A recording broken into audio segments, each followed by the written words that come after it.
Oh my goodness. 2007.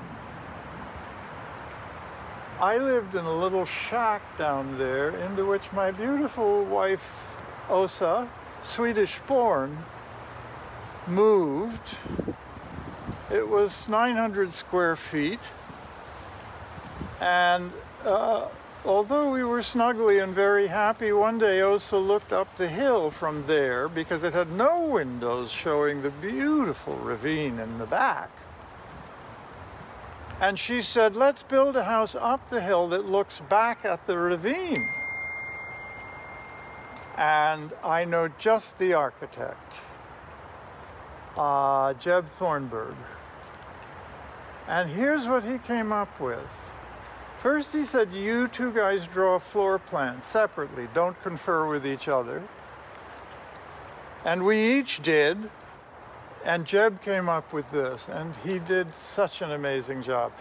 He lifted the roof and created a clear story of windows that some days, for instance, the days when the cranes were building a rookery over there before the eagles came in and attacked them and decimated it, allowed us to sit over breakfast coffee at our table in there and watch the industry in the treetops. This house is empty of us after what has been for 4.5 months the most egregious ordeal I have ever been through. It involved, first, painting and cleaning every building, demarking the grounds everywhere with edging, prodigious weeding and preparing of soil, and then truckloads of dark topsoil. It involved surveys, it involved inspections, it involved my phone ringing off the hook for like days and days and days. Although I like the people, I just don't like my phone ringing.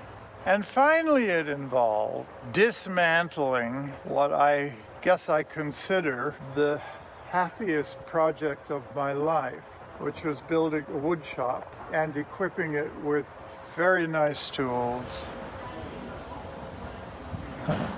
I realized as I was sort of addressing the dismantling of it that it was my kingdom. In there now it's clean. I think it was cleaned with my tears. One of the hardest things I ever did. It was precious to me. It was my place to play. I had this whole philosophy about everyone should have a workspace, everyone. And so when life became a little bit thinner, you would always be able to work with your hands.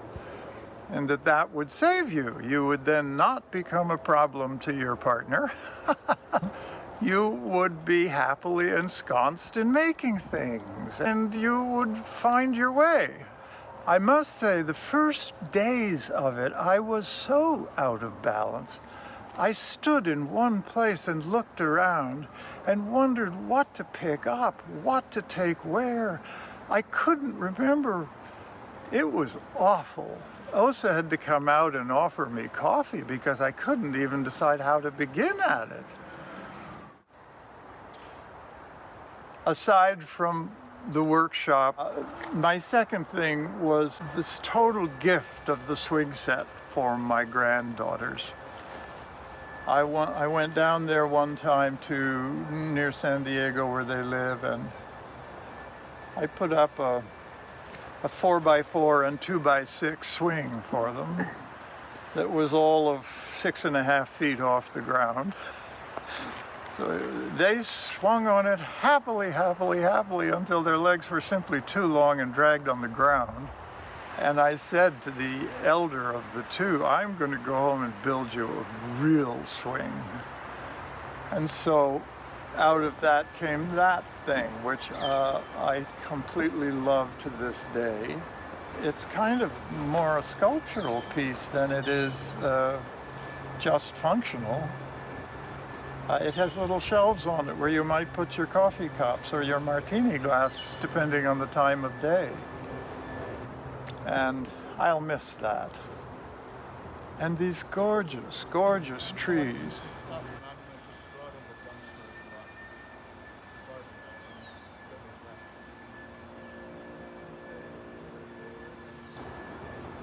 Do you remember Johnny sitting in his chair and saying, "I'm gonna miss these trees"? And that part we'll miss.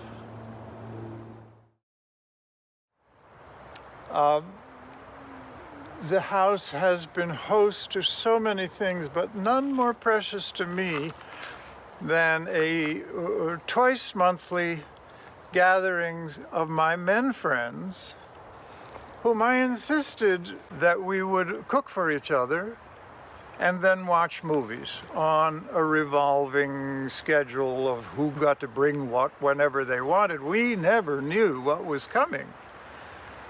But we'd drink way too much wine, and we'd make food that was sometimes awfully common and sometimes rather exciting.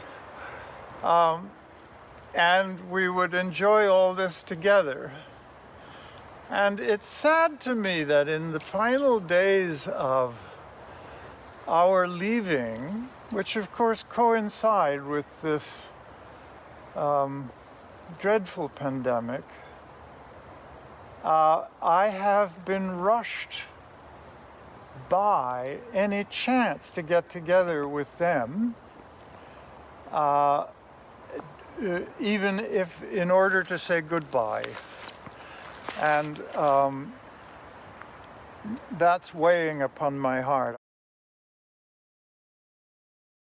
Steve just gave me a picture of the assemblage of us from 3 years ago, something like that. It includes everybody, just so many of us that were around the fire. I was so grateful for all of it. This was really the culmination of social life for me here on Bainbridge.